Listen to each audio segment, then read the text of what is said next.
अभ्यास की नाम रुके ना। एक संत के एक शिष्य थे, तो शौच में भी नाम जप कर रहे थे, कृष्ण कृष्ण कृष्ण कृष्ण। किसी ने देखा, जाके उनके गुरुजी से कहा, महाराज ये तो बहुत ही भ्रष्ट है। क्यों? बोले तो शौच में भी नाम जप करता है। ओ, बड़ाई ना करके उसकी बुलवाया, शौच में नाम जप करते हो? गुरुजी ने कह दिया। दूसरे दिन ऐसे जवान पकड़ के शौच में बैठा, और वो जो दोष दर्शन करने वाले होते हैं वो सब, उनका एक चश्मा अलग होता है, वो छिद्रान्वेषण, दूसरों के दोष ही देखा करते हैं। दूसरे दिन वो गए, बोले महाराज आज तो मुंह में हाथ डाले बैठा, ऐसे ऐसे बैठा था। तो बुलाया और कहा, भाई वैष्णव होकर तुम अवैष्णव काम करते हो, शौच के समय ऐसा नहीं, मुख में हाथ क्यों डाले थे? तो रोने लगे, बोले गुरुजी आपकी आज्ञा भी नहीं टाल सकते, और मुझसे नाम के बिना रहा नहीं जाता, इसलिए मैंने जवान पकड़ा कि जवान से नाम ना निकले, पर उस समय भी हृदय से चल रहा था, हृदय से लगा लिया और कहा, बेटा तुम्हारा जीवन धन्य हो गया। गुरु के मना करने पर भी नाम जब ना उनकी आज्ञा का पालन हो, तो इसलिए जवान पकड़ लिया, पर खुल के कह दिया कि गुरुजी शौच में भी हृदय से नाम चल रहा, हम नहीं छोड़ पाएंगे। तो बोले यही जीवन का सार, और हृदय से लगा लिया। और छिद्रान्वेषण वाले को कहा, आज के बाद हमारे सामने मत आना, हमसे रहा ना जाए, हमको कसम दिला दी जाए तो भी ना रहा जाए। एक संत के पास एक गए, बोले 18 साल से आपने कहा था राम राम जप को, तो हमने जप किया, लेकिन हमको कोई दिव्यता तो समझ में आई नहीं। तो उनका, अच्छा हमें गुरु मानते हो? बोले हाँ गुरु मानते हैं, आपको पक्का मानते हैं। बोले तुम्हें हमारी कसम है, बस कल तक ये नाम ना जपना, फिर कल आओगे तो हम ऐसा मंत्र देंगे कि बहुत जल्दी तुम्हारे को सिद्धि प्राप्त हो जाएगी। तो ठीक है, प्रणाम करके चले, शुरू हुआ अभ्यास। अब गुरुजी ने कसम खवाई, तो सीढ़ी नहीं उतर पाए, रो के आए, बोले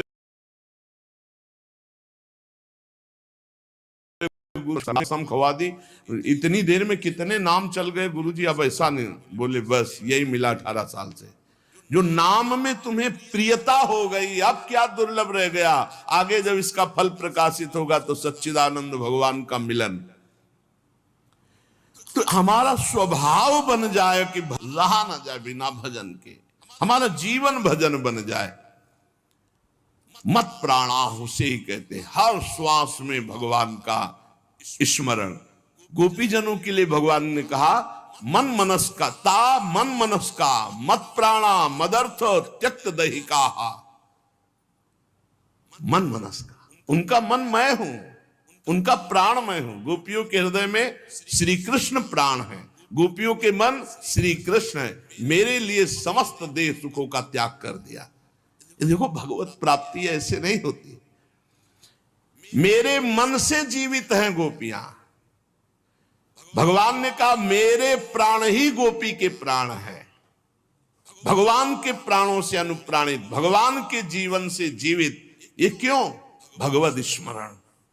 हर श्वास तो भगवान को प्राण समर्पित, हर वृत्ति तो चित्त और मन समर्पित, पूरा निश्चय भगवान मेरे तो बुद्धि समर्पित, और अहम भगवान के दासत्व में समर्पित।